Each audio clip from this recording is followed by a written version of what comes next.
Okay, so I'm recording everyone, which means that it will go to the Taos homepage, and I'm not sure what they'll do with it, likely make it accessible to other people. We have 3 presenters, but 2 presentations as I understand. So Cathy, you're first on my list. Do you want to go first? Yes. Cathy's presentation is the Global Play Brigade, Crossing Borders Through Tears and Laughter. You'll have 15 minutes, Cathy. Is that? Yes, I think maybe 15 and a half. I'm going to talk fast. 15 minutes and 45 seconds. After that is Alexandra and Fabio, correct? And you're doing yours together. So do you have a new title, or is it just your joint titles, the 2 of them? I have a PowerPoint presentation. And do you have capability to share, right? Yes. Okay, so you'll have a half an hour for your shared presentation, and I'll time keep and make a sound of a bell or do something to let people know when you get close. And then there'll be time for a response, questions, whatever afterwards. There should be about 10 minutes, maybe more. So with that, Cathy, I invite you to go first. Welcome. All righty. Thank you so much. Thank you all for coming to this session with all of the amazing choices that you had. I'm going to start to share my screen.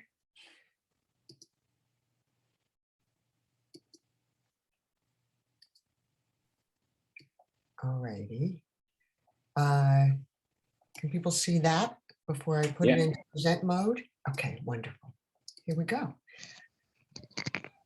I want to share with you a story of a relational global play community that has been a rich educational and transformational co-creation since its inception during the pandemic.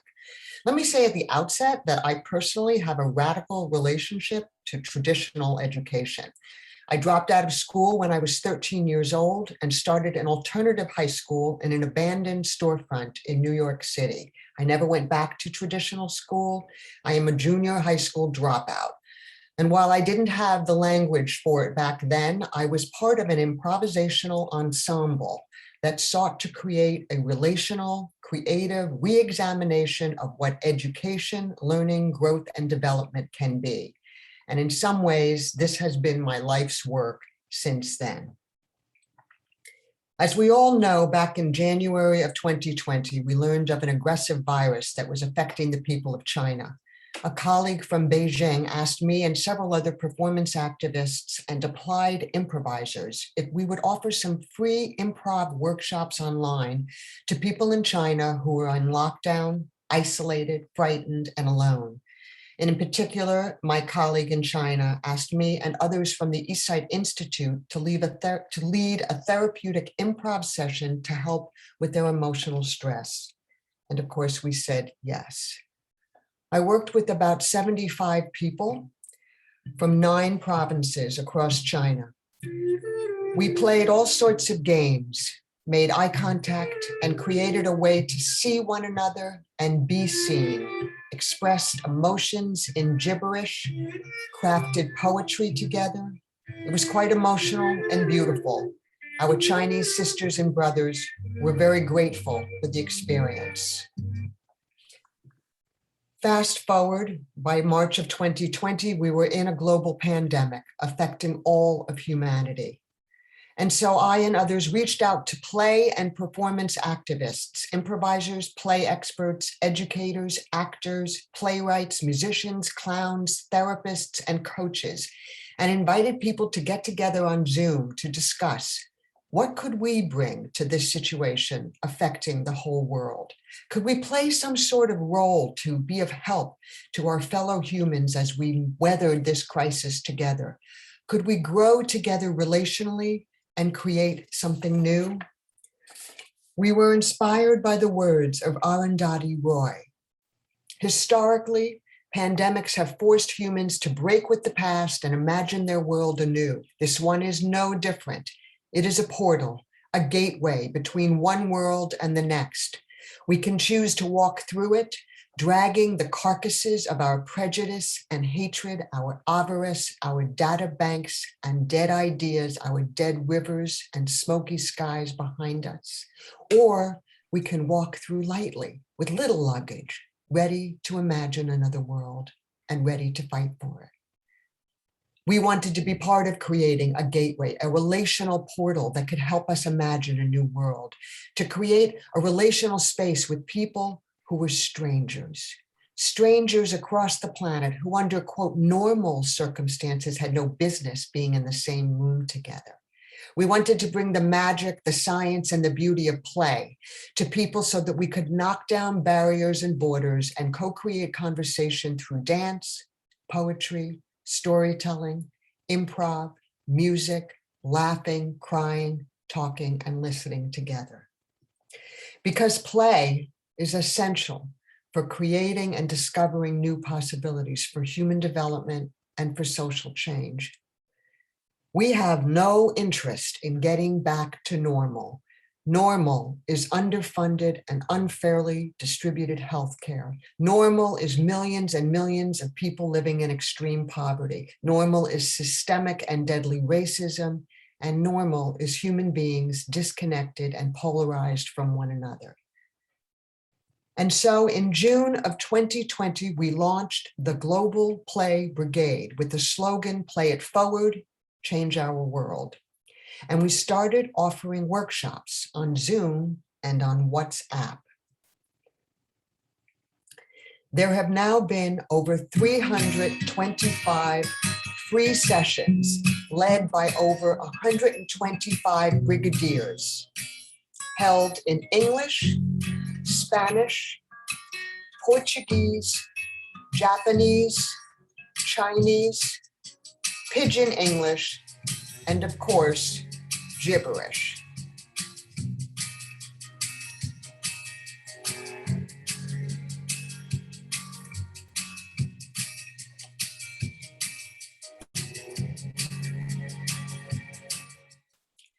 And while we were creating these workshops, we were also educating ourselves and each other.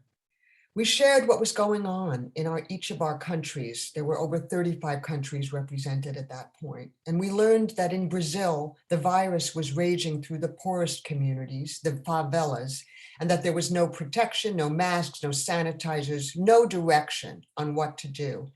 Our Chinese brigadiers led the charge to get masks from China to Brazil within weeks. Our Brazilian brigadiers took that support and inspiration from the Global Play Brigade and created the brincadas, a made-up word that combines play and brigade in Brazilian Portuguese, organizing gatherings for young people to have a place to play and talk together, for distribution of food and medical care in the poor communities, for educators from poor and rich schools to collaborate together on navigating the pandemic, something that had never happened before, free therapy for poor people who needed a place to talk and support, and play sessions for all. As the cries for social justice in the Black Lives Matter movement grew in America and across the world, young people began protesting against police brutality in Nigeria. Here is one of our leading brigadiers in Nigeria, Rita Ezinwa Okoro, speaking on the issue. A couple of weeks ago, a movement which had started, the hashtag #EndSARS movement, moved to another level. A lot of young people who felt the pain of police brutality in Nigeria, having police killing, raping, maiming young people. For us, it was like enough is enough.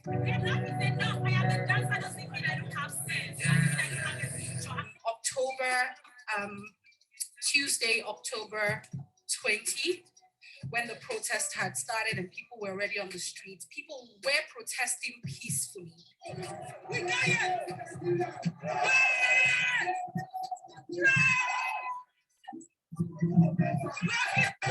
And then by 6 p.m., the Nigerian army came to the protest ground and then started shooting sporadically.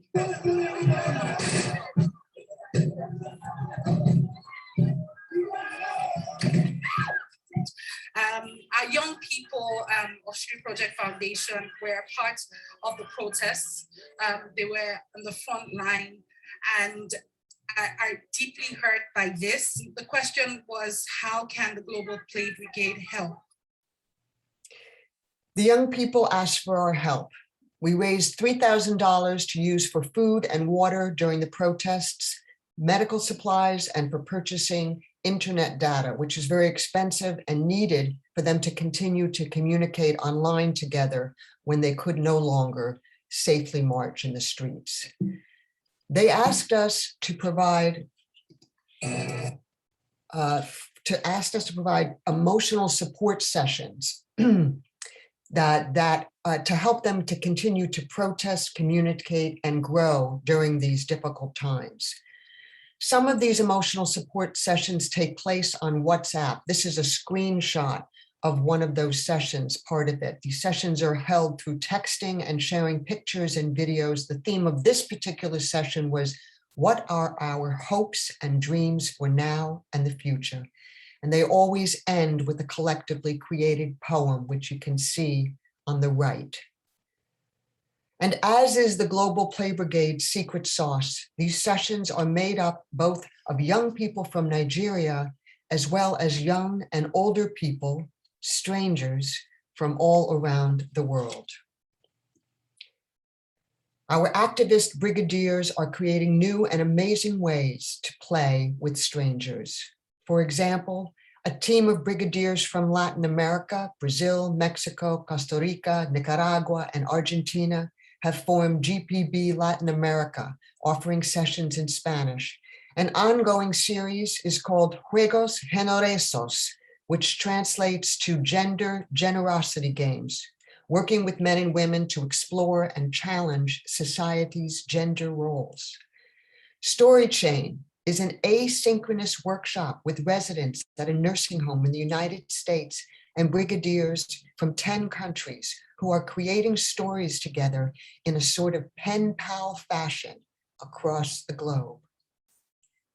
We have a developing partnership with Fountain House, a global clubhouse community for people who have been diagnosed with serious mental illnesses, schizophrenia, bipolar disorder, clinical depression, and this community supports them to grow their lives creatively, intellectually, spiritually, with dignity and respect.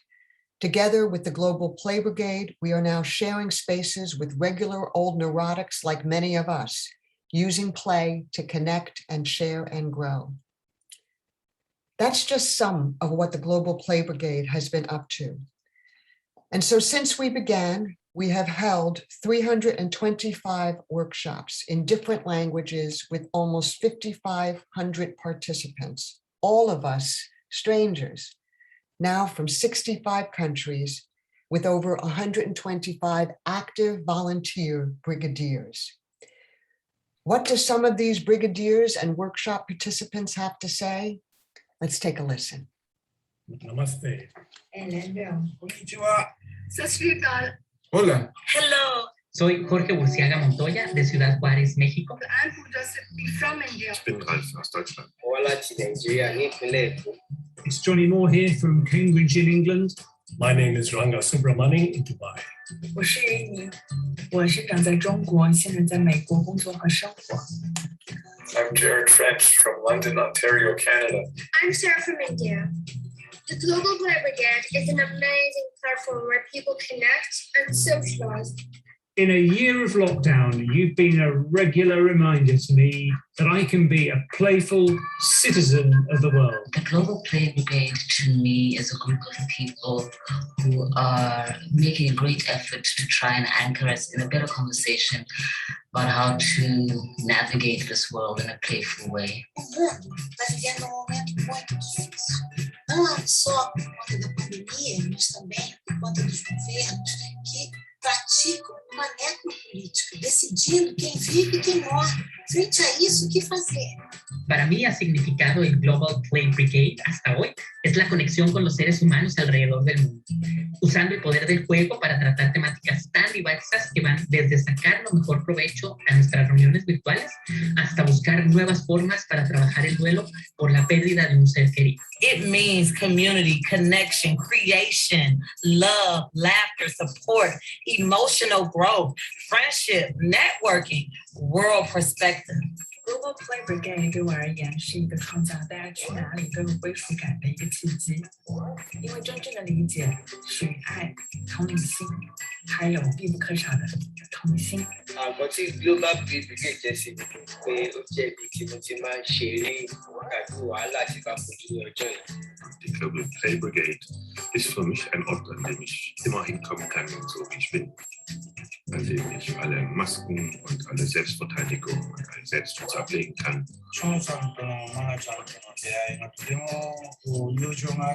Global Play Brigade means play, discovery, inclusivity, humanness, gosh, possibilities.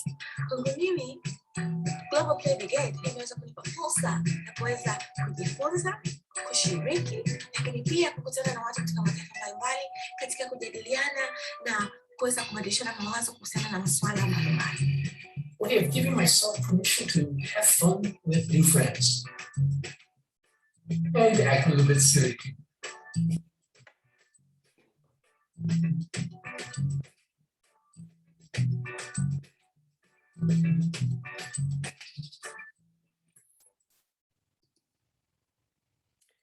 And that's our improvisational relational story in the making. Hope that you will join us. Good timing. Well, next we have, and then there will be time for comments, questions, reflections. But next we have Alexandra Galbin. Hopefully I said your name correctly. Yeah. Combined with Fabio Olivari. And you'll have a half an hour. Yeah, you'll have a half an hour to present. I'm going to share your old titles. Hopefully it still applies. Shaping New Perspectives of Children Regarding Online School and Educational Supervision Using Appreciative Inquiry. And how do you want me to signal you as time progresses? Can I use the chat? Is that okay? Yes, it's okay. Okay, I'll do it that way. Okay. And welcome, and your floor. Thank you so much. I will share my presentation, and if it's okay, maybe you can confirm me. It's okay? Okay, thank you so much. So welcome everyone to the session C14b, Shaping New Perspective of Children Regarding Online School. I'm Alexandra Galbin from Alexandru Cuza, University of Iași. So the question of this session is regarding the impact of online school regarding child participation. So the session presents the results of a research conducted in November and December 2020 with teenagers from Romania, exploring, of course, the impact of online school.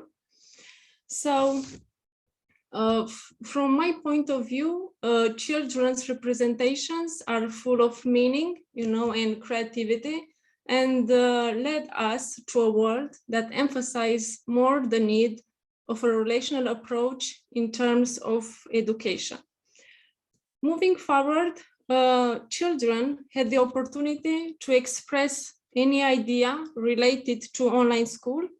The purpose was to encourage them to express themselves, to put in words or into image, their experience related to online school. Of course, this session has a theoretical background. It's emphasized the contextuality-based knowledge, the appreciative sensitivity, the knowledge as action, and as I previously said, the relational orientation to education. So here are some of the results of the research. Here Alexandra told us that online school is not accessibility for all children, and the fact that physical school, is free for everyone and much easier to be understood. Here, another message from another child that empowered me, with such a great and important messages that online schooling is not equally, and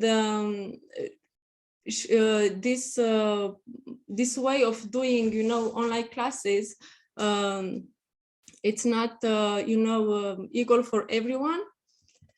Here is the perspective of a child, because he is happy, to have a device, and she is aware that not all the children have access to online classes. Of course, online schooling, brings more fear and uncertainty for teenagers. Like Yonela told us that getting, to high school brings more stress, and online schools makes her being more sad. Finishing studies, isn't related to opportunity to learn, to enjoy. Anna told us that, finishing the studies finishing the studies are related to more than obstacles. So I think this images is very creative, and I think it speaks for themselves. Here, Lorena told us that the online classes are very hard to get understood, and it's not so easy like it seems. Children, teenagers prefer physical schools because they are missing so much their friends. They are finishing, the gymnasium period, and after that they won't have, the opportunity to meet their friends anymore. I appreciate very much that the children, they are aware about the importance of the teachers. So during this time, they appreciate more, and they understand how important it's the role of the teacher. So in this image, Valentina, trying to represent her teacher, and she appreciates very much her work. And another image also related to teachers' helps. The hands belong to the teachers who help us in this period. It seems harder for the teacher. He has to help us a lot and give us more explanations. So the reflection questions of this session: how can we as professionals contribute to the well-being of the children? And what practices should we take into consideration in order, to make more children's voice to be heard? Okay, so these are the references and the contact.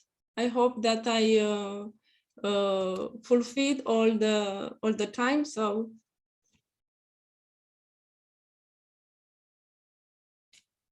I can't hear you, Jerry.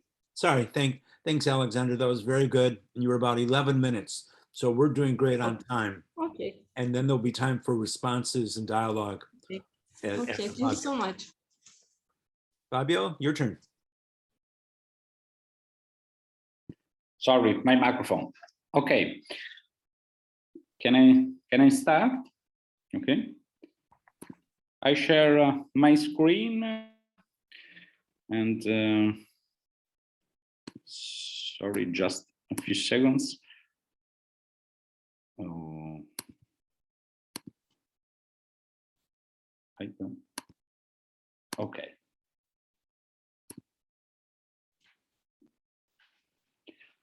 It's okay? Okay. Thank you. Thank you for giving me an opportunity to present my paper at this conference. The research I'm going to let you know concerns my pathway that I undertook during the 3 years of my doctoral studies. The in-depth analysis carried out was transversal to 3 fields of investigation: professional regulation, analyzing of professional practices, and supervisory approach. And it should be noted that the interest in these issues arises from some basic consideration, because in Italy, in 2017, to pass some laws on regulation of the profession of pedagogue and social pedagogical educator. And you can, sorry, okay. And another reason is in 2015, I founded a network of professionals on the Facebook social network called Il Caffè Pedagogico. The purpose that this network set out to achieve was to create informal contexts in which those interested in educational issues could meet in public places or first sector association to get to know each other, discuss and grow in the awareness of the professional identity. There have been over 17 pedagogical cafés in 3 years throughout Italy and also in Germany, Berlin. At the end of each meeting, one of the participants had the task of writing a short summary, which was reported in a collective diary available to all. In 2017, I conducted a thematic analysis on the records of the collective diary. And this allowed me to identify some recurring themes in the narration of the professional experiences of the participants.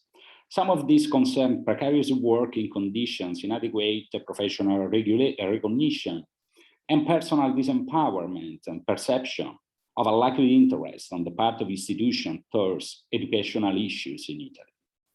The general situation of educational professions was therefore completely oriented towards a negative experience from which their intervention ability and observation skills in different work settings emerged and took shape. They made me understand how the lack of a constant professional supervision affected the perception that educators and pedagogues had of their work and its importance for the entire community of people. In fact, the scientific literature supervision is identified as a practice of support professional action by carrying out 3 fundamental functions: administrative, supportive, and educational. Starting from this consideration, I wondered if the construction of an internal vocabulary of negative words could influence the outcomes of the relationship between users and educational professionals. What I assumed was confirmed by the analysis of the diaries collected during the meeting between professionals belonging to the community of practice. This network is present throughout in Italy, and the reflection that arose following the analysis of the diary I collected and the importance of this last question guided me in formulating these questions of my research, in particular this concept. It's possible to find an approach of supervision social educational work able to turn the deficient practitioner's view into a positive and constructive orientation. And what characteristics might this approach have? To learn more about the familiarity that educational professionals had with supervision, during the first phase, I carried out an exploratory survey through the administration of a questionnaire that I developed on the basis of the scientific literature consulted. The tools used was organized in 39 items with a structure that provided for answers. And 300 questionnaires were sent, but only 100 were filled incorrectly. Fabio, excuse me real quick. Yeah. Which slide are you showing right now? Do you see? Oh, sorry. I don't know if your slides are advancing. Thank you. Yeah. This is the pictures of pedagogical coffee in Italy, and the questions. Okay, my research, and maybe we can. Yeah. This is a correct slide. Thank you. Okay. Thank you. And to answer research questions, I thought it appropriate to use a qualitative action research. And I needed a flexible tool that would allow me to investigate the process of elaboration, monitoring and verification of the results deriving from the experimentation of a supervision approach that was practical and non-theoretical. After consulting the scientific literature to identify a particular type of action research that I assumed might have these characteristics usable for my research project, it was the Appreciative inquiry, developed by David Cooper-Ryder and Saraj Srivastava. This investigation approach is based on some principles that I think all you know, and for the reason I will not dwell on this. And sorry, okay. And this is summarizes the Appreciative inquiry approach is distinguished by its attention towards what works well in the subject, group, or organization. In the box on the slide, you can observe some differences between a problematic orientation, deficit orientation that aims to identify the deficit in a particular situation, and that proposed by the Appreciative inquiry on the right. The original AI cycle developed by Cooper-Ryder included the 4 phases, as you know, and discovery, dream, design, and the discovery of what is on a practical level. Discovery is aimed at investigating a positive and excellent moments that the participants have experienced the past. Dream, the next phase, provides the possibility of going beyond what is already known to the participants, throwing a direct bridge between the past and the future that is intended to be realized. Design and what will be. The first phase of the investigation process is the one designed to lay the concrete foundation to actualize the vision of the future chosen by the participants. And finally, destiny or do it phase, the conclusion of the AI process occurs with this last phase, the goal of which is to implement the decision made during the design by refining the intervention commitments and responsibilities that each participant will have the task of respecting. There were 6, in my research, there were 6, the other 16 participants, 60 participants in the first phase of my action research. And these participants were undergraduate students, social workers without a degree, and finally, pedagogues and social educators. I can show the next slide, sorry, but this is the group, okay, the component of groups. And the next one, and this is the phase of my research, but there is no time for discuss all of this. But I can send you, if you're interested in, an article. And I conducted these meetings, okay, and at the end of the described analysis process of the supervision meetings, the themes identified were many for each experimental group, but not all were suitable to satisfy the question posed by the research. In the first place, for reasons of time, given the limited duration of doctoral course, it was necessary to select only one of the experimental groups, postponing in-depth examination. And we show you, this is for staying time. I conducted the supervision of professional through the supervision approach, critical appreciative supervision approach, and we let you know the difference between the before and after treatment. यहाँ इस वाले का screenshot मैंने ले लिया है. अगला. Okay, I can talk. The presentation of the children in foster care, before treatment, you can show he has a difficulty to cope with changes in routines. He suffers from anxiety. He beats up his classmates. He kicks his teachers. He needs a lot of boundaries, and it doesn't deal with conversation. He rejects to help the educator. But after the treatment, through the particular question, okay, the operators find other characteristics of these children. He's calm when a person spends some time with him and gives him some boundaries.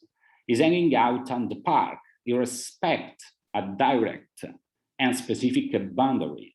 He makes friends easily, okay, with an adult. He has a great math skills. He shows an adult maturity sometimes. He's a really good motor skills. He likes to buy, okay? Or now, this is a characteristic.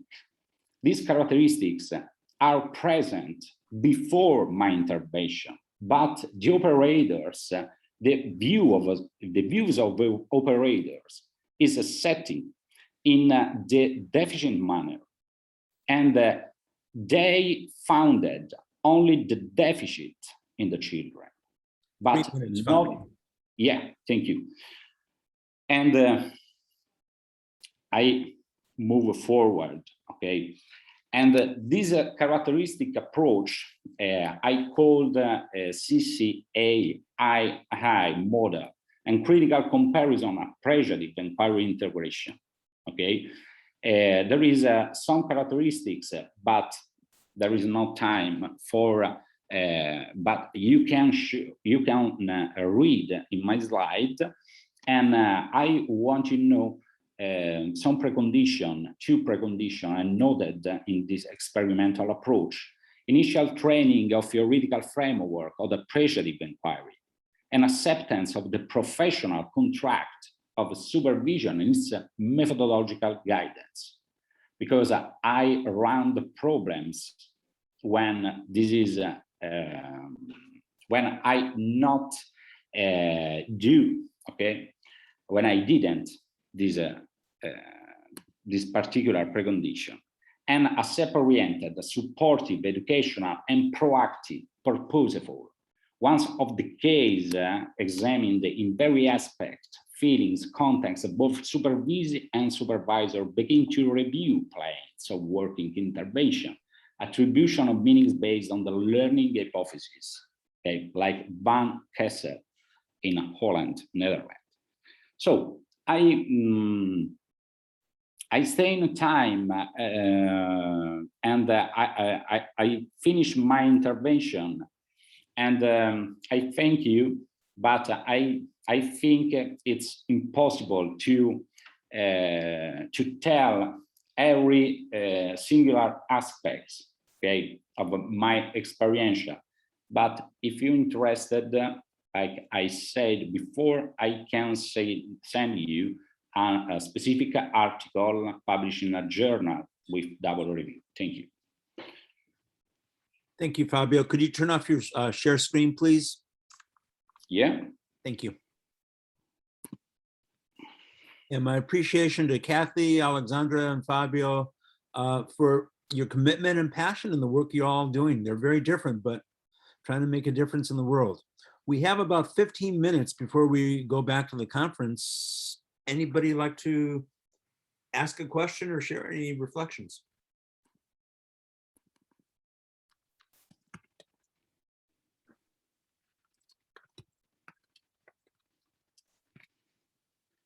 I can. Okay. Okay. For Cathy, a curiosity. I know that you organized some meetings in different languages, but my question is, who translate the different languages when, okay?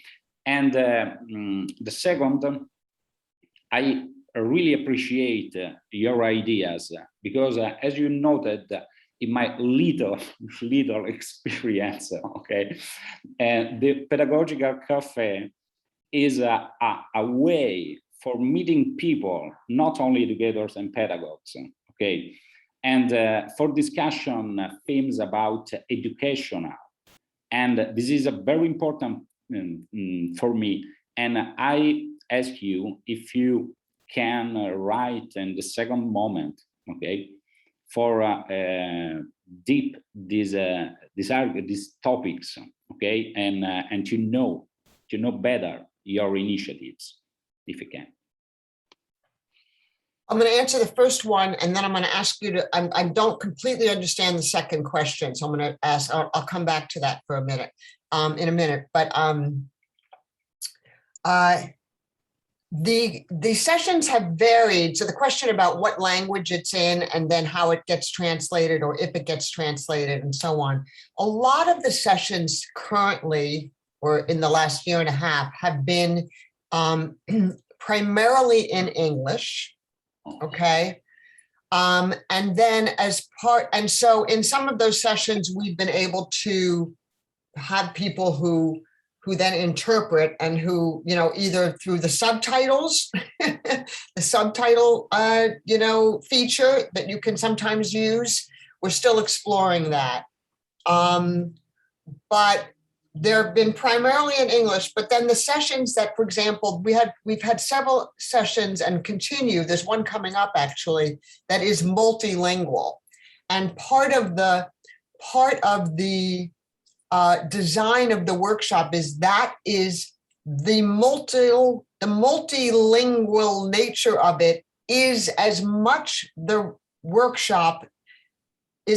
part of the workshop as the workshop itself. We're playing with language. So for example, one of the things that happened in the first few months is that there were many people from all around the world who wanted to participate in the workshops who didn't speak English, and that still was the primary language. And so we offered several sessions on playing with being terrible at language so that everybody could come together and be horrible at any language that wasn't their own. That was like the rule was you have to be bad at it. and we turned that, you know, the fear of it upside down so that we were able, it was part of what we were playing with. And that's something that spirit has continued.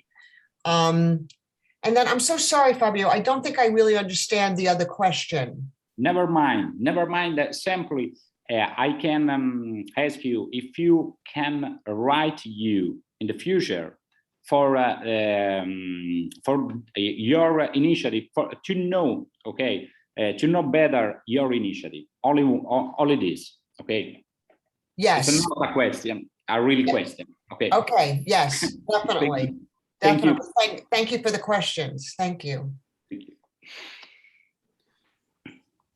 I would add too for Cathy, because I've been a lurker on the Play Brigade for many months now, but I've seen some about working with different languages together, Spanish and English and Portuguese, where they combine them. And wasn't there one too about the speaking impaired, where there was one for even those who had, could not speak? Yes, yes. Both for speaking impaired, for hearing impaired, and for visually impaired. We've done, so one of our sessions that's been a series is called, for the visually impaired, is called Sound Only. And I mean, in some sense, a lot, that's quote easy, except that what we're doing in all of the sessions is people who are not in the same quote categories, societal categories or cultural categories, are put together, are able to be together to explore and be in each other's spaces, or to create a new space that is inclusive to all. And it's not like in spite of our differences, it's that we're creating with with how different we are and figuring and discovering how to do that. And, you know, some of it is smooth and easy and pretty, and some of it is chaotic and that, but that's part of what we're playing with and working with. That is as much as part of the experience and the learning, if you will, as when things go beautifully, if that makes sense. Can I ask a little bit about that? That chaos, just because play and performance and creation in digital spaces makes me kind of go, just thinking about kind of the difference between creating community in an in-person environment and creating community digitally. And so can I ask just kind of what your biggest takeaways are that you've done this so successfully and in so many different locations? Like how have you done it? How have you inspired this community in a digital way? Wow. That's a big, great question.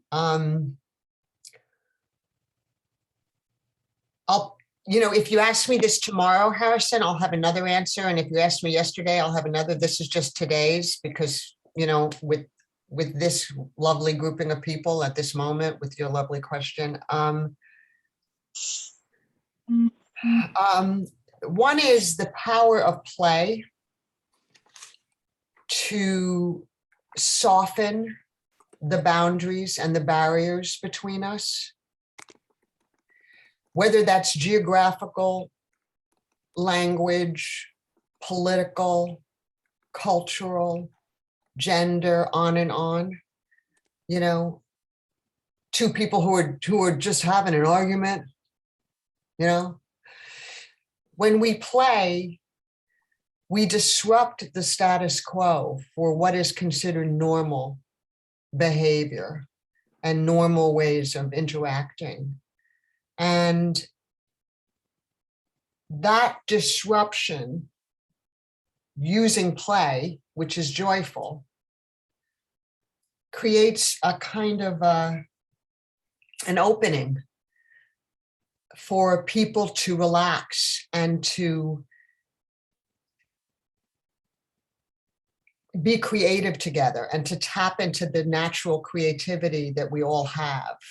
And to then, and so some of the sessions, Harrison, like they're like what might be considered pure play, right? Like they're just, you know, like, I don't know, I am speaking as Cathy right now, and I am a piece of chocolate. Let me tell you something about Cathy. She puts this on her desk, and she looks at it, and she thinks, I know I could have chocolate, but she never eats it because she's trying not to eat chocolate. But she has it there, keeping me under lock and key. You know, and you do like weird shit like that. That's on the one hand. On the other hand, you know, and I know Jerry is very familiar with this idea that we can also play with language. We can play with things like with how we say hello. We can play with how we get defensive. You know, instead of getting defensive, we can perform, I'm so defensive, but I'm going to perform being not defensive. How do you do that? You know, and that's a form of play too. So what I would say is that it just has proven to me more than ever the importance and the incredible power of play to help us discover and create new ways to be together.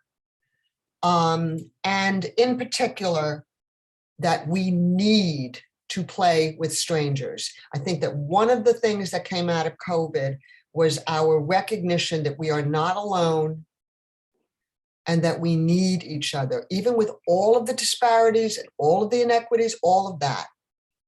There still was I think a global recognition and joy of like, I can, and this is of course technology has given us this, you know, I can be in a room with someone from Romania. How amazing. And not only that, we can touch each other, we can cry together, we can laugh together. I know it's a long answer, sorry. Thank you very much. That was great. Alexandra, I have a quick question for you. On one of the drawings, and I appreciate the drawings that your kids did and shared with you, there was the stairs going up into the wall. And when I saw that, it made me wonder, the question of, are they asking why? Why are we doing all this? Where are we going? And I wonder if that came up in any of your work with the kids. Like, what's the purpose? Where are we going? The image represents, all the obstacles, that the children met in order to finish their studies. So the education, the school, is related more to obstacles than to opportunities, than to joy, than to, beautiful things to discover. So in this period, children face more anxiety, stress, and they related school, to obstacles in defense, with the opportunity. So for me as a teacher, the question is how online school, protect children. What can we do, in order to contribute to their well-being? Because the children that participate in this research are vulnerable children. So for me, it was very interesting to have the opportunity to speak with them, to listen to them, and to find out their stories.